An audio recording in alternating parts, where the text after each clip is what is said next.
Okay, then, you guys, I'm back, and this time I'll be discussing about the second episode of Big Brother 24, just a tiny bit.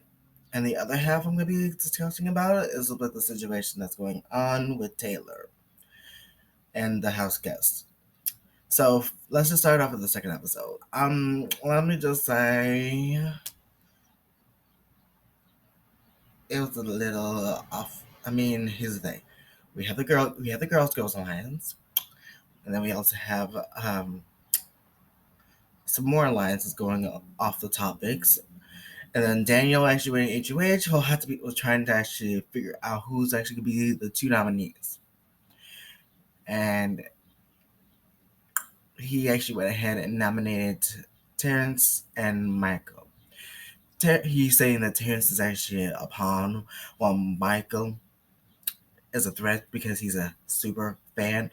And I'm like, why nominate someone who's actually a super fan just like yourself? And that if that's the case, because then you guys could have actually worked together. But no.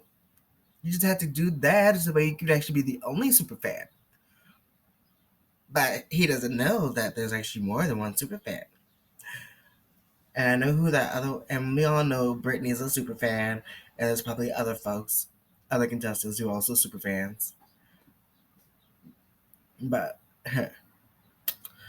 initially, that's just a decision. We'll have to see what happens during the veto.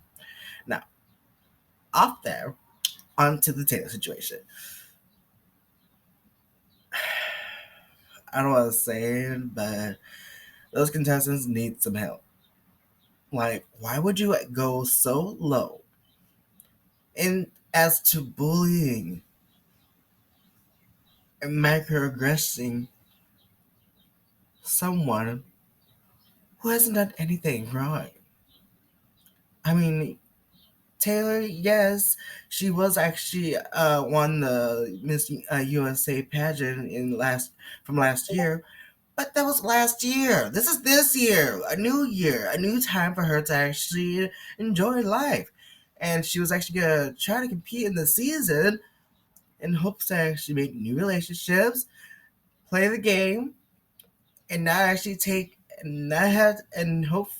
And she said it herself that she only watched the 23rd season, but then went back into the sixth season, which I think was actually her favorite season. I'm pretty sure, unless the 23rd, unless last year's season was actually her favorite because of what happened with the cookout. But did any of the contestants who were black helped her out this season? No, they went ahead and actually just denied her, just left her alone, and just associated with the other folks as if she's actually nothing. And that is fucking wrong. Because even though she's actually alone, at least actually be there for her. Like, literally, I was actually gonna try to actually audition for that season, but it wasn't working at that point. And if I was in that season, though, I would have actually stand ground and actually been with Taylor alongside because of the fact that these contestants are hideous. But I hope they could actually change their attitude later down the line and realize that what they're doing is totally wrong. Because that is not good for the show, especially with what's going on now. Because of the blacks actually not being treated right and everything that's just not worth the time for them is just not gonna work. It's not working for it. And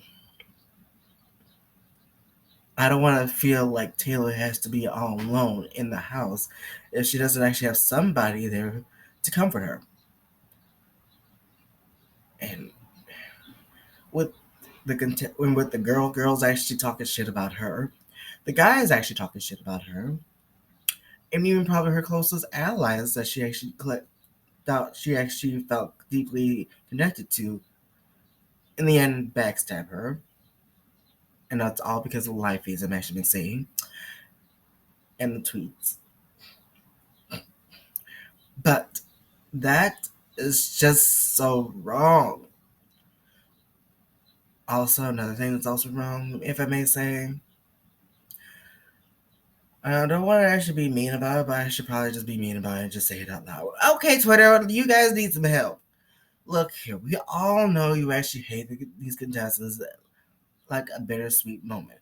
But you don't have to be so low enough to actually just make videos or post something that will actually degrade that contestant over something that bad. More specifically, Jasmine, because she was actually saying in the first episode about her dad actually passing away last year.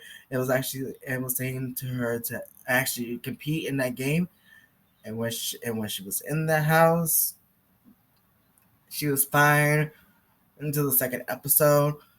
And then when people actually watched the live feeds, they were actually hating on her throughout the whole time, and that's the reason why they actually made all those tweets that were really not appropriate for this kind of show. And yeah, I know people are gonna be saying like, "Oh, you're actually not a protection leader. You're actually not. You don't actually have nothing to say over what you actually are." But I would understand her sense because I would know about having to deal with family members that actually passed away from last year. And I'll also understand with Taylor as well. But but for me, I understood and I grew up and actually just let it be, which we should all be doing in this season. Where if you actually don't like a contestant, don't say something mean about it. Don't actually just go out there and open and actually just say that they actually hate the contestant and actually degrade them by actually posting a video or comment about something that actually they feel deep down sad about. Just leave it be, move on. And if you don't want to watch the season, don't watch the season. But if you do want to watch the season, go ahead and watch the season. It's Big Brother. We're all here. They're all there to actually win 3/4 of $1 million in hopes to, become that famous. But yeah, that's all for now. Hopefully, what I said would actually help you guys further down the line when more episodes actually come up and you actually see more live feeds. So yeah, this is gonna be such a long season. Eh. Oh, and one more thing before I actually leave. If Taylor do get evicted, and if Taylor do, well, not really Taylor. If any of the other contestants actually get evicted, they'll start cyberbullying them and actually degrading them of what they actually because what you actually saw was actually really horrendously bad. So yeah, that's all for now.